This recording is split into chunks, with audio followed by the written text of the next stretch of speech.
Coach Trawick set the standard, period. He was so smart still about football.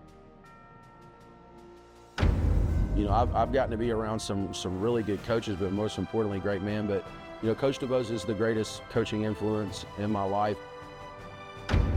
Patrick understands it's not only the development just as a football player, but it's as a human being. These young men are going to be better off 40 years down the road by playing under Patrick Nix.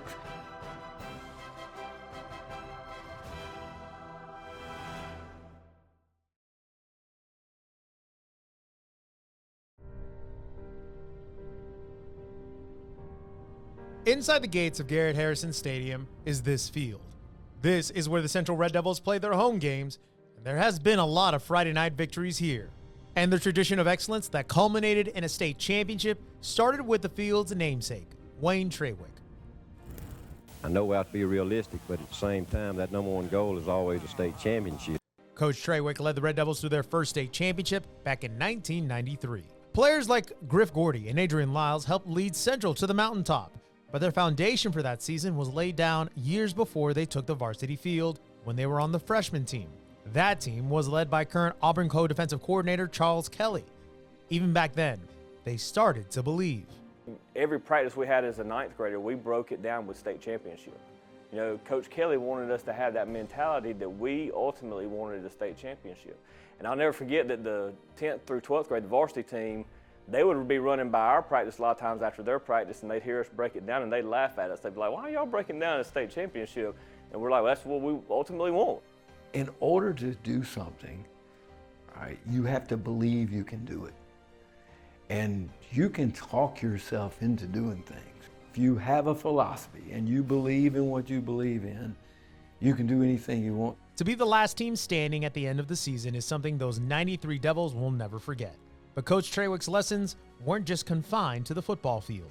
We couldn't just be football players. We had to grow up to be good men, good fathers, good husbands, good people of the community, and that's something that was stressed, and it's something that you learn from sports. The things that you take in between the lines on a Friday night, you also learn that you can apply that to life, and that's one of the things that Coach Trawick and the coaching staff that he had taught us, and it's something that, like you said, continue with Coach Nelson, continue with Coach Lowe, continue with Coach DuBose, and now with Coach Nix. We taught those values of being a great person on and off the field, of being a student athlete, having morals, being a man, knowing we had to grow up, being big in the community, helping others, respecting our elders, doing the things we're supposed to do, doing the right things. The next time Central would win a state title was 25 years later, when head coach Jamie DuBose revitalized the Red Devils team with his high-tempo offense.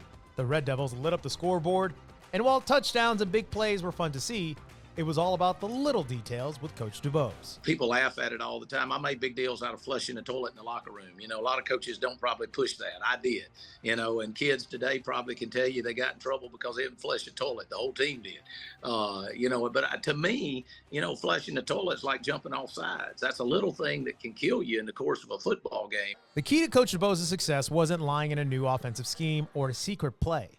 It had everything to do with the people actually in uniform. I started winning football games when I started caring about people more, started developing the person and started, helping people become better people, because I've always said wins and losses, they're going to take care of themselves, but it's got to be about other people more than yourself to be able to be successful. And that's one of the things that I made sure around there that we always knew, that it wasn't so much the 5-star, the 4-star. And my deal around there is player one was just as important as player number 140. And just like coaches before him, Coach DuBose made sure that his student athletes had to live up to the high standards with their books. After the first 9 weeks, I'll never forget this, he just wasn't happy with the report cards, and so he came in and he was like, all right, study hall after practice these days, you and you are doing this, you and you are doing this. And so those are some things, the old Coach Carter technique, if that kind of makes sense, except we didn't shut down the field. We still practiced, then we went and studied. The Central faithful didn't have to wait long to see a third state championship arrive on campus. Patrick Nix took charge of the Red Devils, and he's the current head coach. And even now, the current players are learning so much more than their playbook. It's a ridiculous amount of stuff we take in over here as how to be good men, you know, how to treat our wives someday, how to be a father, you know, all those type of things are instilled in us. You know, we have our culture times every week where we get a message on like what God has in store for us and everything that He has in store for us. And they don't always talk to us about football. Like, we have a coaching team about life stuff. That's what I love about this coaching staff. Coaches at the college level believe that Central is in good hands when they chose Coach Nix. Everything he's ever done has been about winning and winning the right way. Because Patrick understands it's not only the development just as a football player, but it's as a human being. These young men are going to be better off 40 years down the road by playing under Patrick Nix. And the ball coach made it clear that the football field is where he works. It's the sport he teaches, but it's not the only thing that makes up who he is or who his players are. It's a piece of our puzzle. It's helping refine us. It's helping us make us the men that we are and that we're going to become. But it's not who we are.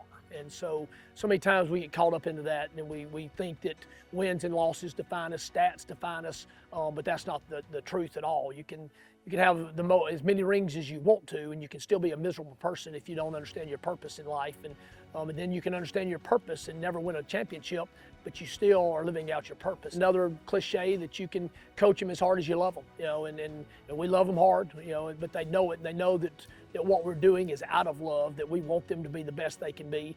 We're going to hold them accountable. We're going to make them, you know, live to that standard in the classroom, in the hallways, in society, you know, in the community, at home.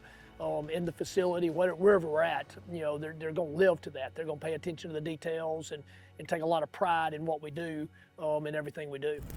Through all the head coaches and all of the seasons at Central High School, their mission has remained the same: develop good football players, but mold better men. And that has been the same, and it's gotten better and better every year. And it's fun watching it change with the different coaches. They do different things, but it's fun watching it being all the same. But it's still the same. It's in a different. They try to do it a different presentation, a different way.